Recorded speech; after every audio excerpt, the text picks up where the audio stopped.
everyone. I want to sort of get cracking with the next session, which is a one-on-one with a visionary leader. And I'm extremely pleased and honored to be speaking to our next guest, who is the chairman of Orascom TMT Holdings. He founded Orascom Telecom in the 1990s in Egypt and has transformed it into one of the world's leading telecoms companies. His companies also have interests in IT and in mining. Please join me in welcoming Naguib Sawiris.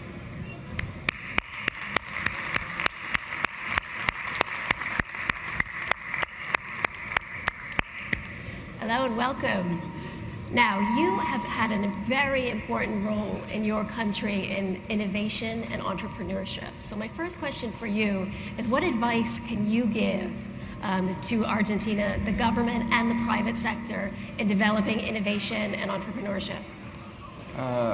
I think they know everything that needs to be done. I've been here for 2 days, and my impression is that they've got all they're on the right track. They have these 8 anchors they want to pursue.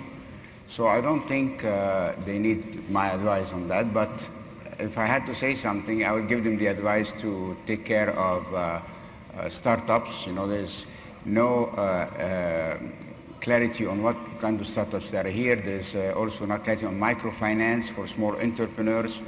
I think this country did not get the right marketing that it deserves.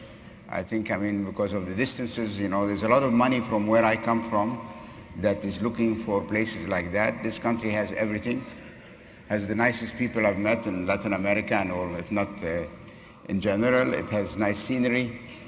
I don't understand. This country has no reason to fail. And it cannot just be all about Argentina. When you say Argentina, you say Messi. No, they need to show all their national heroes. I think really they're on the right track. So what sectors of potential, you've been here for a couple of days now in Argentina, what sectors do you think have the most potential in Argentina? Oil and gas, mining, and real estate development, housing, and tourism, of course. That would be my feel from being here. Yeah, and in terms of your interests in mining and telecoms, how do you view those sectors in Argentina? Where I can say that I am very keen and very serious and I'm really ready to move fast is in the mining area. So I am one of the largest holders of mining assets in the world, particularly gold and copper. And as I understand, there are opportunities here and they are ready, because for an investor like me, is the notion to come here is because after 12 years nothing is happening, with a very, let's say, anti-investor sentiment. And now when the weather changes to the best, it's the right time to come, because for 12 years nothing is happening. So I believe there are a lot of opportunities here to be tackled. And do you feel that there's something that needs to be done? What are the key priorities, do you think, for the government on the part of investors that they want to see? I think my advice is, we had a similar conference in Egypt in Sharm el-Sheikh, and my advice here is to follow on the investors. Once we all leave from here and all the officials leave, everybody goes back to his everyday, and we tend to forget what needs to be done. So there should be some follow-up with the investors. There should be a marketing plan for all the projects that are here. You can't just publish them here locally. You need to go to places like London, to the Gulf, to the Middle East, and tell people about the opportunities that are here. I came in 14 hours flight, so it's not easy. So my advice is really marketing, present the opportunities, because they are great. And the feeling here is great. So, do you feel that there are particularly problematic aspects that you think need to be overcome in Argentina in terms of? It's like all of us when we come to these conferences and we look at these great ministers, they're all, what I like about Mr. Macri is not only him, it's his crew. He selected the best of the best. So each minister I have seen, he spoke the right thing, he said the right stuff, he knew exactly what he was talking about. So that's not the problem. The problem is the second line, because if you imagine that these ministers are new, but the stuff in these ministries all is inherited from the old system. So why would we believe today that they will change their attitude in bureaucracy or corruption or whatever they're doing? So the same advice I gave to my ministers in my country is fire all these guys out. Get them out and get younger, clean people in that will not make obstacles for investors like us.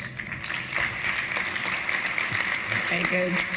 Because it's not enough to bring these great guys here and then once they leave you to the horror of these bureaucrats, everything stops. And people like me who don't like to have someone bend their arm or ask, I don't pay anybody anything.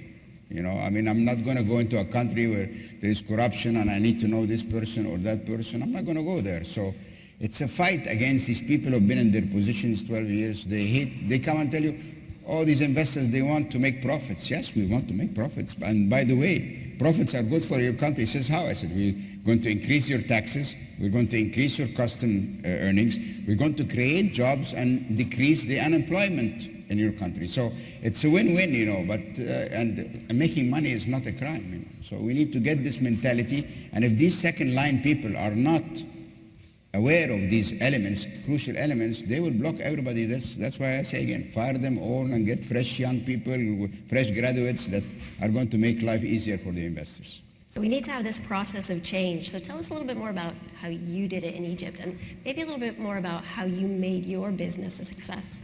My dad always says anybody who's made it in Egypt can make it anywhere. Can make because of the obstacles we have. We are also burdened by bureaucracies and hampering. So I made it because I don't take no for an answer. You know, I'm someone who, if you put a wall of concrete in front of him, he's not going to go around. He's going to hit it through and bore through the obstacles. But it should not be the case for countries that are striving for investors. You know, so. We made it because we have patience, you know, and there is always a reward because, you know, not everybody is willing to do this effort when it's bureaucratic. Many investors just leave, you know, but me, I've been working in very difficult places. And really on a first sight like that, maybe it's too early to say, but my first impression here, it cannot be worse than in Egypt, so. Interesting. So, but are there particular programs that you've been involved with in terms of your sectors, IT, telecom, in terms of boosting innovation and entrepreneurship, which is something that I think we can see that we need some work on in Argentina? I don't get the question clear. So what sort of programs have happened in Egypt and what has happened in order to increase innovation and entrepreneurship in your country? No, there's actually nothing. Nothing has happened, you know. I mean, to be honest, you know, everybody is depending on himself, on his first capabilities and so on, you know. But what I'm saying is, you know, what could come out of here because of the big role of IT and the presence of large IT companies here is people don't know what innovations are there. As I said, they need here to shed more light on their national heroes, you know, what kind of venture capital is looking for young entrepreneurs who have good ideas, you know. All the good ideas are coming now from the younger generation, you know. It's not coming from our generation. Yeah, and so what are your next steps in Argentina? My next steps is I will attend the mining session now, and as I scroll through all of them, there are like 4 or 5 opportunities that I am going to be looking at, and I'm very famous for being very fast with my decision making because I'm the board, I'm the chairman, I'm the CEO, I'm like everything, and it's my money, so I don't need to consult with too many people. And I only invest in countries where I fall in love with, so I fell in love with this country, and the people are amazing. I think also maybe because of the Italian descent, because I have 3 countries which are near to my heart, so it's Italy, and then Brazil, and now it's Argentina too. So that's great to hear.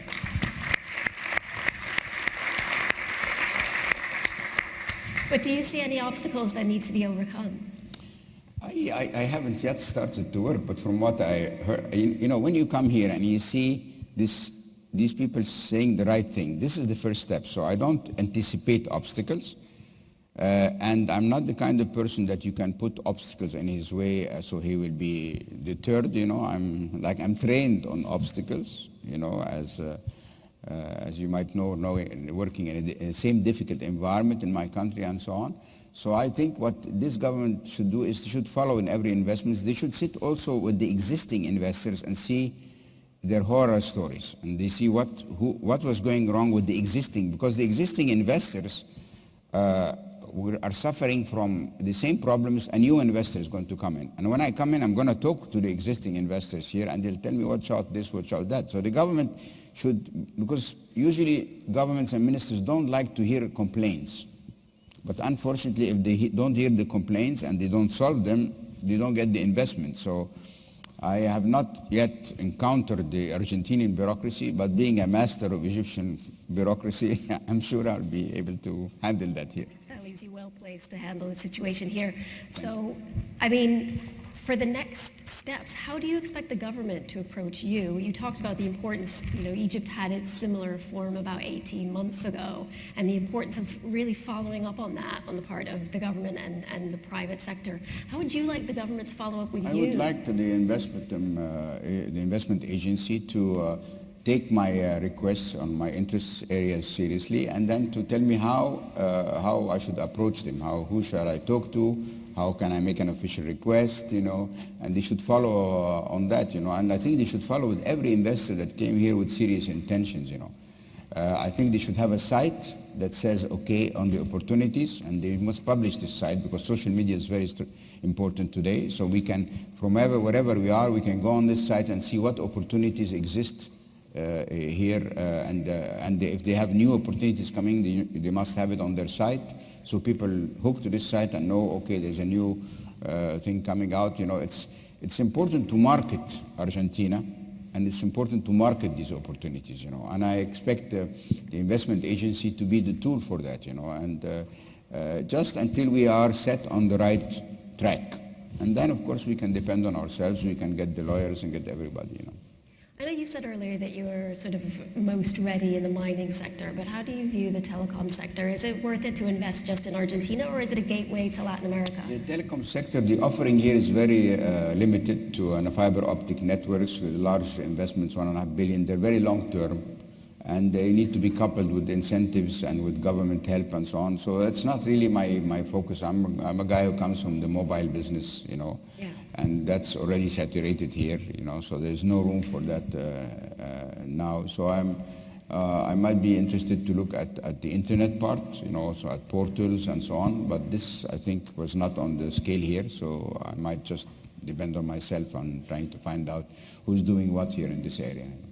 And in terms of mining, would you think of this as sort of headquarters for reaching out and expansion into Latin America? Yes, that's the idea. The idea is to look here and then look in Brazil and then create. I am a very large holder in an Australian gold mine company, one of the largest 10 in the world. I'm a large holder in the African gold mine company, also working in Africa. And the idea for me is to become also a large player in Latin America, and I'll start with Argentina and move to Brazil then. Argentina first. So what does it have because over I'm the here rest first of now. I'm going tonight to Brazil, so I came here first. I'll start with here, But I mean, I'm very happy because I came actually to see this country. It's one of the few countries, first time I come here. So I was really affected by the niceness of the people here, like the Brazilians too. I like them. I like to invest where I like the people. It's just simple, Because I want to, when I come, I want to enjoy the place, the people. I'm a people's guy. Yeah. I know it's not just about the money for me anymore, That's fantastic. Well, I still want to make money, but it's not like Always, of course. I know that you have been very involved, actually, in the forum. You didn't just whiz in to speak, and then you're not going to just whiz out. No, I came a day earlier because I wanted to see the country. So I took a car. It's a very simple car because I thought it's better to mingle, not to go into an expensive car. And I went through all of Buenos Aires. I saw everything. And then I walked in the poor areas or in the rich areas. I wanted to get a feel of the people. I had lunch with my driver, so I invited him for lunch, so I get his perspective, And when I like when I do a trip like that, not to be in a hasty, I fly in, do my 2 words, and then leave. I don't do that, It's like, so I enjoyed it very much. So what was particularly, that's great. What was particularly impressive to you about the panels on the forum so far? What sort of panels were you most impressed I think by? one of the best panels I attended was the oil and gas. I mean, they didn't leave any detail not answered. They knew exactly what they're talking about. they brought everybody to the extent of feeling, you know, listen, there's a lot of money to be made here in that area. So I was very impressed with this session, you know, and I hope that the mining session is as much as impressive, you know. It was clear, and the offerings are clear, and I wish I was also in oil and gas, you know. Fantastic. That's great. So last question. How much are you going to invest and when? No, I mean, this is a question you guys ask always. It depends on the opportunities, but I have limits on how much I can invest. So it's something between $250 million to $500 million. This is what I think, you know. But I hope it's less, so I can make more money.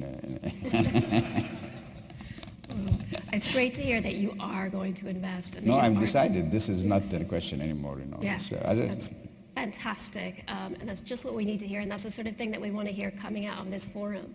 So thank you to Naguib Sawiris for really leading the way and showing how it can be done. Thank you. Thank you.